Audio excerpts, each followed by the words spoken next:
इस बार जो लोकसभा चुनाव हुआ तो इसमें बिहार में आपके महागठबंधन के पास बहुत ही कम सीटें आई है। इस पे आप क्या कहना चाहिएगा?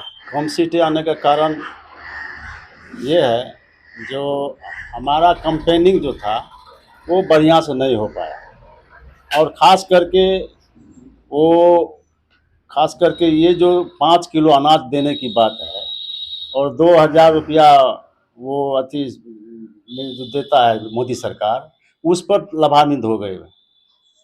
इसलिए वो हम लोग आप को आप कह रहे हैं कि कैंपेन अच्छा नहीं रहा, लेकिन सुपौल लोकसभा जो सामान्य सीट है यहाँ पे राष्ट्रीय जनता दल ने पहली बार किसी बैकवर्ड को अपना प्रत्याशी बनाया। चूंकि आप लोगों की संख्या भी यहाँ अच्छी रही और यादव मुसलमान का कम्युनिकेशन भी राजद के साथ हमेशा रहता है, इनके बावजूद भी कैसे हार हो गया? देखिए हमारे महादलित को टिकट देने का मुख्य कारण हमारे राष्ट्रीय अध्यक्ष आदरणीय लालू प्रसाद जी ने बहुत सोच समझ करके टिकट दिए थे। लेकिन यहाँ हम भुना नहीं पाए। हम लोग जिस जाति समीकरण पर दिया गया था टिकट, जाति के लोग 25% ही केवल अति आकर्षित हो पाए, इसलिए हम लोग हार चुके हैं। अच्छा, पूरे देश भर में अगर लोकसभा चुनाव के रिजल्ट को देखा जाए तो इंडिया गठबंधन काफी अच्छी सीटें लाई है, लेकिन केंद्र में सरकार नहीं बना पाया, क्या कहिएगा?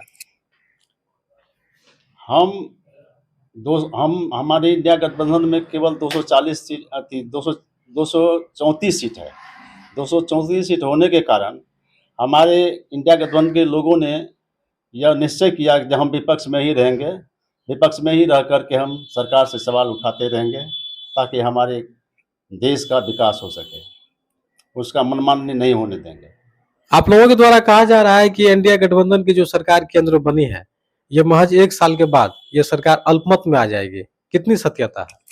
एकदम से आप 1 साल की बात बोल रहे हैं, यहाँ तो हम 3 महीने की बात बोल रहे हैं कि 3 महीने में ही वो समाप्त हो जाएगी।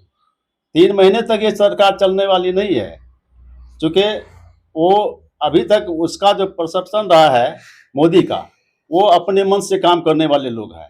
वो किसी के बात को मानने वाले लोग नहीं। अगर किसी के बात को नहीं मानेंगे तो फिर चंद्रबाबू नायडू और नीतीश कुमार क्यों माने? नीतीश कुमार तो पलटीमार है ही, वो तो कभियो पाला बदल सकते हैं। अच्छा, दुर्गे सरदार जी, आप एक महादलित चेहरे हैं और आप इससे पूर्व में लतोना दक्षिण पंचायत मुखिया के रूप में भी इस पंचायत की सेवा किया। इससे पहले आप शिक्षक थे और वर्तमान में आप राष्ट्रीय जनता दल त्रिवेणीगंज से प्रखंड अध्यक्ष मनोनीत किए गए हैं। तो राष्ट्रीय जनता दल में क्या कुछ अच्छा लगा जिस पार्टी से आप जुड़े? चूँकि राष्ट्रीय जनता दल ये सबों की पार्टी है, एमवाई समीकरण नहीं, एमवाई ही नहीं, बाप की भी पार्टी है। इसीलिए हम और ये इस पार्टी का खास मकसद ये है, जो ये पार्टी समाजवादी पार्टी है, ये पार्टी अम्बेडकर विचारधारा की पार्टी है, ये पार्टी लोहिया विचारधारा की पार्टी है, ये पार्टी डॉक्टर जगन्नाथ मिश्रा की पार्टी विचारधारा के लोग हैं। इसीलिए हम इस पार्टी में ज्वाइनिंग किया। 2020 के विधानसभा चुनाव में सुपौल लोकसभा से अगर बात करें तो लगभग हर विधानसभा आपकी करारी हार हो गई थी, लेकिन इस बार जो 25 में आगामी विधानसभा का चुनाव होना है, इसमें क्या लगता है आपकी राष्ट्रीय जनता दल महागठबंधन जो अच्छा प्रदर्शन सुपौल से कर पाएगा?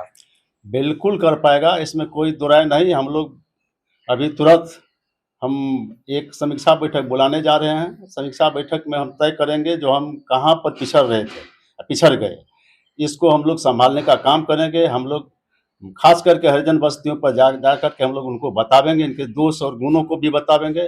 खास करके गुण को ही बताएंगे हम, जो इसमें क्या गुण है, वो कौन सरकार हमारे लिए कंफर्टेबल है।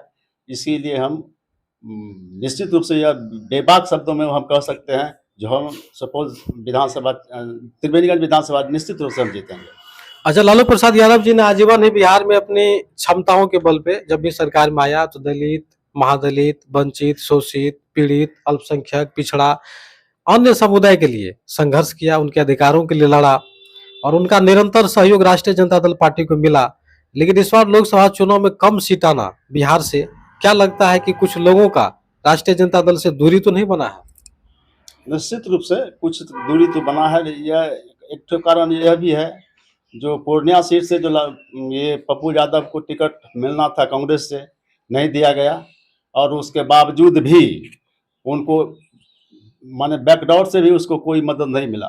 इसलिए वहाँ उसके जो लोग थे, उनका जो पप्पू यादव के खास करके जो लोग थे, वो हमसे विमुख हो गए। इसलिए बहुत से यादव लोग भी हम लोगों को वोट नहीं किया। ये हम खुले मन से बोल सकते हैं। आप पूर्व में पंचायत का भी प्रतिनिधित्व कर चुके हैं, अभी पार्टी में बने हुए, आगे क्या करेंगे? पंचायत में चुनाव लड़ेंगे या पार्टी से बने रहेंगे? हम पंचायत से भी जुड़े रहेंगे और पार्टी से भी जुड़े रहेंगे। पंचायत इलेक्शन में भी हम पीछे नहीं हटेंगे और इसमें भी अगर हो सके तो हम विधायक से भी लड़ सकते हैं। क्या बात है, क्या लगता है कि पार्टी में बनने के बाद उसको टिकट मिलेगी? एकदम मिल जाना चाहिए।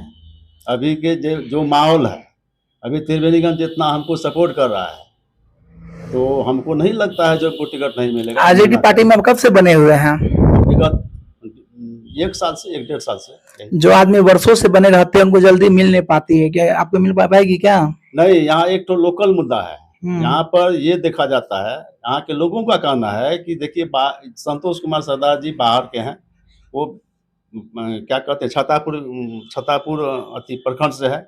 यहाँ त्रिवेणीगंज के लोग त्रिवेणीगंज के ही लोगों को देखना चाहता है, इसलिए हमको भारी उम्मीद है जो टिकट मिल सकता है। इसमें हमको अच्छी नहीं लगता। अभी आपको प्रखंड के प्रति क्या जिम्मेदारी दी गई है? अभी प्रखंड को हमको बना के रखना है, जो हम में खामियां सब है हम लोगों के बीच में, उसको दूर करने के लिए हम सारे काम कर रहे हैं। लोकसभा चुनाव में जिस तरह से आप लोग का शहर कहा जाए कि कार्यकर्ता के अनुसार कुछ कमी पाया गया और आप लोग के हाथों से जो सीट आना चाहिए वो सीट निकल चुका था, तो क्या लगता है विधानसभा त्रिवेणीगंज विधानसभा में जिस तरह से आपको अगर उम्मीदवार बना दिया जाए तो किस तरह से हैंडल करेंगे और जो कमी आप लोग किए हैं उसको कैसे सुधार पाएंगे कि यहाँ से आरजेडी का कहा जाए किसी सीट सुरक्षित होगा विधानसभा से? हम लोगों में थोड़ा सा तालमेल की भी कमी है। हमने अभी अध्ययन किया इस लोकसभा चुनाव में, जो सब आदमी आरजेडी के ही लोग एक दूसरे को बैक करने के पीछे लगा हुआ था, समझे। इसलिए हम चाहते हैं कि सबों को साथ लेकर के चले, सब कोई साथ रहे, एकजुट बनकर रहेंगे तो हम निश्चित रूप से फतह पा लेंगे। सीट पे लोकसभा में दलित को लड़ाया गया, इसके पीछे क्या कारण था, फिर भी हार हुई? दलित को लड़ाने का कारण एक ही था कि उसका जिस जाति से वो बिलोंग्स करते हैं चौपाल जी, उनकी संख्या यहाँ बहुत ज़्यादा है, लगभग 2,18,000 के करीब है इस लोकसभा में। तो इसको देख करके और साथ साथ कि हरिजन बाहुल क्षेत्र है, हरिजनों को देखते हुए लालू प्रसाद जी ने टिकट देने का काम किया, लेकिन हरिजन लोग पूरा रूप से डाइवर्ट नहीं हो सके और इसलिए हम लोग चुनाव हार चुके। तो अंत में देश दुनिया के तमाम लोग जो आपको देख और सुन पा रहे हैं उनके लिए क्या कुछ आपका संदेश रहेगा? मेरा संदेश है खास करके बिहार वासियों के लिए कि भाई आप लालू प्रसाद की पार्टी जो है आरजेडी, उनको आप समर्थन करें, चूँकि ये A to Z की पार्टी है, ये सामाजिक विचारधारा के है, ये लोहिया विचार को मानते हैं। इसलिए हम चाहेंगे जो भाई सभी लोग इसमें जुटे और अपना। आपका परिचय? मेरा नाम दुर्गी सरदार, निवर्तमान शिक्षक, वर्तमान प्रखंड त्रिवेणीगंज राजा।